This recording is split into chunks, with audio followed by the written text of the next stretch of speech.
Hello everyone, তোমরা সবাই কেমন আছো? তোমাদের জন্য আর একটা নতুন ব্লগ নিয়ে চলে এসেছি। আর তোমাদের সবাইকে জানাই বিশ্বকর্মা পুজোর অনেক অনেক শুভেচ্ছা, অভিনন্দন। আর আজ আমি ভেবেছি যে বিশ্বকর্মা পূজার রান্না পুজোর ব্লগটায় তোমাদেরকে একটা ব্লগেই দেবো। তো আজকে না বাড়িতে প্রচুর কাজ আছে, আর আজকে কি কাজ করছি না করছি সেটাই আজকে তোমাদের সাথে শেয়ার করব। তো চলো তোমরা ব্লগটা দেখতে থাকো।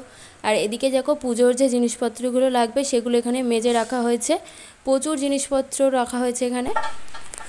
আর এই একটা ছেলে হয়েছে, সকাল থেকে আমার কোল থেকে একটুও নামছে না, আমাকে কোনো কাজই করতে দিচ্ছে না।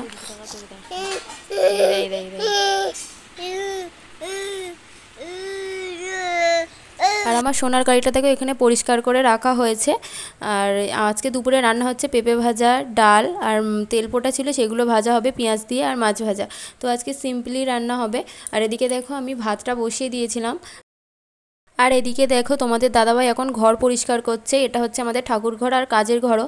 শুধু ঠাকুরঘর হলে হয়তো ঠাকুরগুলোকে বার করে ধোয়া হতো না, এটা আমাদের কাজের ঘরও, তাই জন্যে প্রচণ্ড ধুলোবালি হয়। তাই বছরে একবার বিশ্বকর্মা পুজোর দিন সব কাজের যন্ত্রপাতি সব জিনিসপত্র বাইরে বার করে পুরো ঘরটাকেই ভালো করে ধোয়া হয়। আর ঠাকুরগুলো মাদে ঘরে রেখেছিলাম, তোমাদেরকে তো সব দেখালাম। আর এইগুলো আমাদের সব কাজের জিনিসপত্র।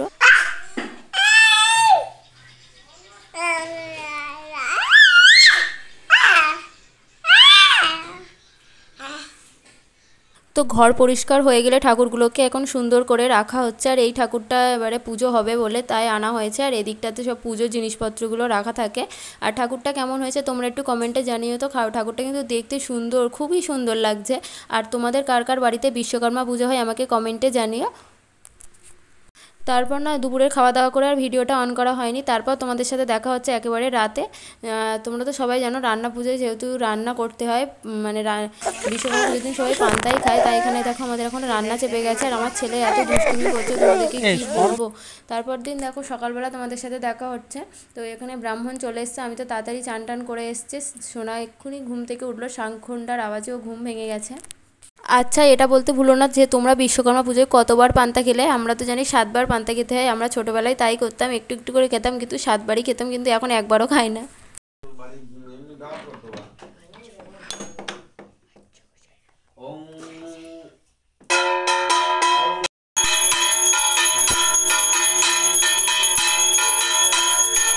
ঠাকুর মশাইয়ের আরতি করা হয়ে গেলে এখানে এখন আমরা 3জন অঞ্জলি দিতে বসে গিয়েছিলাম। বাবা মা যেহেতু একাদশীও ওরা অঞ্জলি দেবে না, তার জন্য তোমাদের দাদাভাই, আমি আর দিদি অঞ্জলি দিয়েছিলাম। আর অঞ্জলি দেওয়া হয়ে গেলে এখানে এখন হোমের কার্ডগুলো গোছানো হচ্ছে, কারণ এরপরে হোম হবে।